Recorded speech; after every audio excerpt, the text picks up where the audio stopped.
আসসালামু আলাইকুম। পল্লী বিদ্যুৎ সেবা 24 এ আপনাদেরকে স্বাগতম। আশা করি আপনারা সবাই ভালো আছেন। একটি কমপ্লেইনের প্রেক্ষিতে আমরা এই স্পটটিতে আসার পর দেখতে পাই একটি ১০০ কেভি ট্রান্সফরমারটি দীর্ঘদিন যাবৎ এই পোলটিতে রয়েছে এবং ভালোভাবে বিদ্যুৎ সাপ্লাই দিয়ে যাচ্ছে। কিন্তু হঠাৎ করেই ট্রান্সফরমারের ভেতর থেকে গ্যাসকেট দিয়ে বা উপরের যে ঢাকনাটি রয়েছে সেই ঢাকনা দিয়ে ঢাকনার যে গ্যাসকেটটি রয়েছে সেই গ্যাসকেটের চতুর সাইড দিয়ে ধোঁয়া বের হচ্ছে। মনে হচ্ছে ভেতর থেকে কিছু একটা বাষ্প হচ্ছে, সেটা গ্যাসকেটের ছিদ্র দিয়ে বাহিরে বের হয়ে আসতেছে, ধোঁয়ার মতো বের হচ্ছে এবং ট্রান্সফরমারটা প্রচুর গরম এবং হিট হয়েছে। যেটা আসলে বলার বাহুল্য নেই যে প্রচুর পরিমাণে হিট হয়েছে ট্রান্সফরমারটি।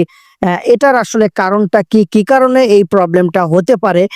যারা সিনিয়র বড় ভাই রয়েছেন, দীর্ঘদিনের অভিজ্ঞতা যাদের রয়েছে, অনুগ্রহপূর্বক তারা একটু আমাদের সঙ্গে শেয়ার করবেন কেন এই প্রবলেমটা হতে পারে।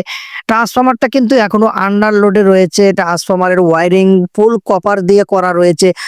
তারপরেও আমরা কিন্তু ট্রান্সফরমারটি ব্যারেল ডাউন দেওয়ার পরে আমরা কপার নেসে নতুন করে আবার ওয়ারিং করে দিয়েছি এবং পোল গ্রাউন্ডিং করে দিয়েছি।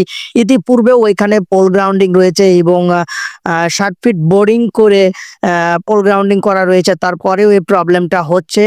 আমরা নতুন করে ওয়ারিং করে দেওয়ার পরে ৪-৫ দিন আবার ঠিকভাবে চলেছে। তারপরে কিন্তু আবারও আমরা কমপ্লেইন পেয়েছি।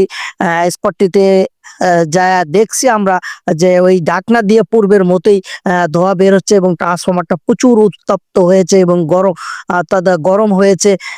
তারপরে আমরা পরবর্তীতে এটাকে লোড বিভাজন করে দিয়ে আরেকটি ট্রান্সফরমার এখানে দিয়েছি।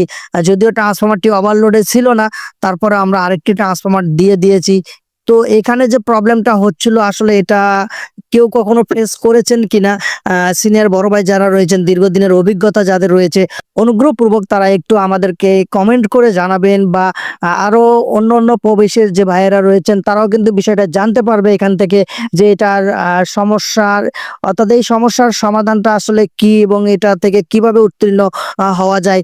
এই বিষয়টা অবশ্যই একটু কমেন্ট করে জানাবেন। ধন্যবাদ সবাইকে। আসসালামু আলাইকুম।